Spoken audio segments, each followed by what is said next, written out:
I'm okay, I'm fine. Kincana, Kincana, teng neng neng neng neng.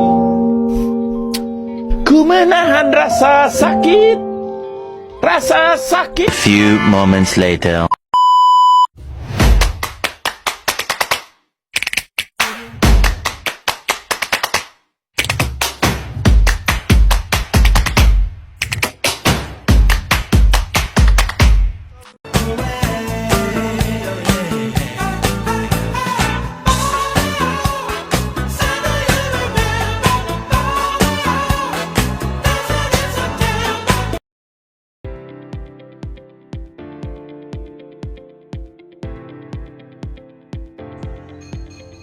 Pengertian strategi komparatif.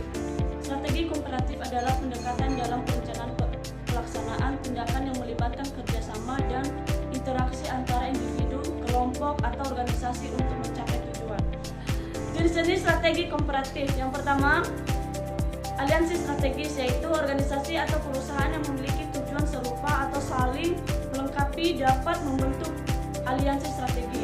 Contohnya, kolaborasi antar perusahaan untuk berbagi sumber daya dan teknologi. Yang kedua, kemitraan, yaitu dalam bisnis kemitraan melibatkan dua atau lebih pihak yang bekerja sama untuk mencapai tujuan bersama. Contohnya, dua atau lebih pihak yang bekerja sama berbagi tanggung jawab atas segala risiko dan keuntungan. Yang ketiga, pengembangan produk bersama, yaitu perusahaan bisa bekerja sama untuk mengembangkan produk atau layanan baru yang memanfaatkan keahlian masing-masing pihak. Contohnya, kerjasama dalam inovasi produk untuk menghemat biaya dan waktu. Yang keempat, rantai pasokan kolaboratif, yaitu dalam industri manufaktur, perusahaan dapat bekerja sama dalam rantai pemasokan untuk memastikan aliran bahan baku, produksi, dan distribusi yang lancar. Contohnya, optimalisasi distribusi dan produksi melalui kerjasama. Kelompok studi atau proyek kolaboratif, yaitu individu atau kelompok dapat bergabung untuk mempelajari topik tertentu atau menyelesaikan proyek bersama. Contohnya, bekerja sama dalam mempelajari suatu topik atau menyelesaikan proyek bersama. Yang kedua, komunitas atau organisasi sosial, yaitu komunitas dan organisasi sosial berperan dalam menyelesaikan masalah sosial dan lingkungan melalui kerjasama antar pihak. Contohnya, berbagai sumber daya, keahlian, dan jaringan. Mereka dapat menciptakan dampak yang lebih besar dan solusi yang lebih efektif. Yang ketiga, perdamaian dan diplomasi, yaitu strategi komparatif juga dapat digunakan dalam konteks hubungan interaksional. Contohnya, kerjasama antar negara dalam mengatasi konflik global. Yang keempat, tim kerja, kolaborasi individu dalam bisnis untuk mencapai tujuan bersama. Contohnya, bekerja sama untuk mencapai tujuan proyek atau tugas tertentu. Baik, saya akan lanjutkan, yaitu alasan perusahaan menggunakan strategi kooperatif untuk menghadapi resiko yang dapat dibagi dengan mitra, mengatasi keterbatasan pendanaan, memperluas akses ke pasar, kemudian memperoleh teknologi yang tidak dimiliki, dan memperbaiki manajemen yang kurang efektif. Kemudian faktor keberhasilan strategi kooperatif, yaitu komunikasi yang efektif, kepercayaan antar pihak, dan memiliki akses yang terbatas ke pasar. Kemudian ada joint venture.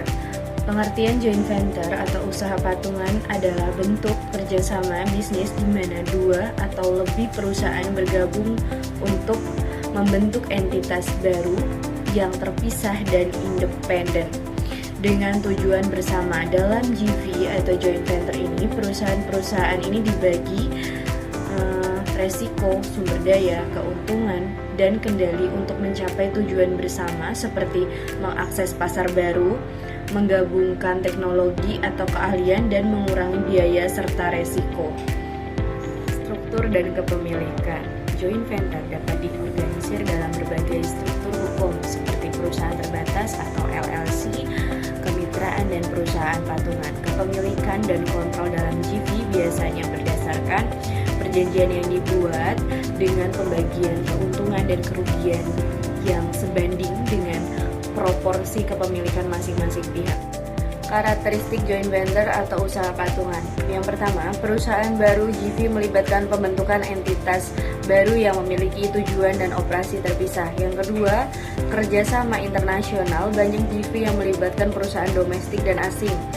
Yang ketiga, modal berupa saham, di mana modal disumbangkan dalam bentuk saham oleh perusahaan pendiri. Yang keempat, pemilikan dan kekuasaan berdasarkan jumlah saham yang dimiliki dengan hak suara untuk pengambilan keputusan. Yang kelima, eksistensi terpisah. Perusahaan pendiri mempertahankan identitas dan otonomi mereka meskipun terlibat dalam JV. Yang keenam, yaitu pemecahan resiko. Resiko dibagi bersama sesuai dengan perjanjian yang telah disepakati. Kelebihan joint venture. Yang pertama, akses ke sumber daya baru, memungkinkan akses ke teknologi, keahlian, dan aset lainnya. Pengurangan risiko finansial, risiko dibagi antara perusahaan yang terlibat. Penggabungan keahlian, sinergi antara perusahaan yang memiliki keahlian berbeda. Akses ke pasar baru, memperluas jangkauan pasar, terutama pada JV lintas negara. Distribusi risiko dan tanggung jawab. Risiko dan tanggung jawab dibagi, mengurangi beban masing-masing. Kemudian, kemampuan bersaing yang lebih baik. Dengan menggabungkan sumber daya dan keahlian, perusahaan dapat bersaing lebih efektif. Penghematan biaya, mengurangi biaya riset, produksi, dan lainnya. Pengetahuan lokal. Dalam JV internasional, perusahaan lokal dapat memanfaatkan pengetahuan mitra asing. Tumbuhan cepat, mempercepat waktu peluncuran produk atau layanan baru. Fleksibilitas, struktur kepemilikan, dan pembagian keuntungan yang dapat disesuaikan. Kekurangan joint venture. Yang pertama, konflik dan perbedaan budaya. Joint venture seringkali melibatkan perusahaan dengan budaya, nilai, dan tujuan yang berbeda. Kendala keputusan. Dalam usaha patungan, keputusan penting seringkali harus disepakati bersama antara mitra. Kemudian pemisahan kontrol. Walaupun memiliki kendali bersama, setiap perusahaan biasanya tidak memiliki kendali penuh atas operasi dan keputusan dalam usaha patungan. Risiko asimetris, tidak semua perusahaan dalam joint venture dapat berkontribusi atau menerima manfaat dengan tingkat yang sama. Kemudian ada pemberian keuntungan yang kompleks. Pembagian keuntungan dan kerugian dalam joint venture harus ditentukan dalam perjanjian yang cermat. Selanjutnya ada keterbatasan kendali dan kebebasan. Meskipun perusahaan pendiri mempertahankan eksistensi independen, mereka juga memiliki keterbatasan dalam mengendalikan operasi usaha patungan. Ketidakpastian hukum. Peraturan dan hukum yang mengatur usaha patungan dapat berbeda di berbagai yurisdiksi. Kemudian ada ketergantungan pada mitra. Kesuksesan usaha patungan dapat sangat bergantung pada kontribusi dan kinerja mitra. Yang selanjutnya ada pengakhiran yang sulit. Jika terjadi perbedaan pendapat atau konflik, mengakhiri usaha patungan dapat menjadi rumit dan memakan waktu, terutama jika ada aset dan tanggung jawab bersama. Kemudian ada kehilangan identitas perusahaan. Dalam usaha patungan, perusahaan mungkin harus mengorbankan sebagian dari identitas dan keputusan yang biasanya mereka kendalikan secara mandiri. Aliansi strategik. Aliansi strategis adalah bentuk kerjasama bisnis di mana dua atau lebih organisasi bekerja sama untuk mencapai tujuan bersama, tetapi tanpa membentuk entitas bisnis yang terpisah. Memiliki tujuan serupa atau melengkapi keahlian mereka untuk memperoleh keuntungan bersama. Tujuan ini bisa berupa memperluas pasar, berbagi sumber daya, mengembangkan produk baru, atau tujuan bisnis lainnya. Aliansi strategis biasanya tidak melibatkan kepemilikan saham yang signifikan atau pembentukan entitas bisnis baru. Perusahaan-perusahaan tetap beroperasi secara independen dan menjaga kepemilikan dan kendali mereka sendiri. Dengan bekerja sama, perusahaan dapat memperkuat keunggulan kompetitif mereka. Aliansi strategik. Mitra yang sudah memiliki kehadiran di pasar tersebut dapat memberikan wawasan yang berharga. Aliansi strategis ini memungkinkan perusahaan untuk berbagi resiko dalam biaya, mengembangkan produk baru, atau memasuki pasar baru. Aliansi strategi ini dapat mencakup berbagai aspek bisnis seperti R&D bersama, strategis ini bisa bersifat jangka panjang atau jangka pendek, tergantung pada tujuan dan rencana bisnis masing-masing perusahaan. Aliansi strategis juga dapat menjadi cara yang paling efektif bagi berbagai perusahaan untuk memanfaatkan keahlian dan sumber daya tambahan tanpa harus melakukan investasi besar atau menghadapi kompleksitas kepemilikan yang lebih tinggi.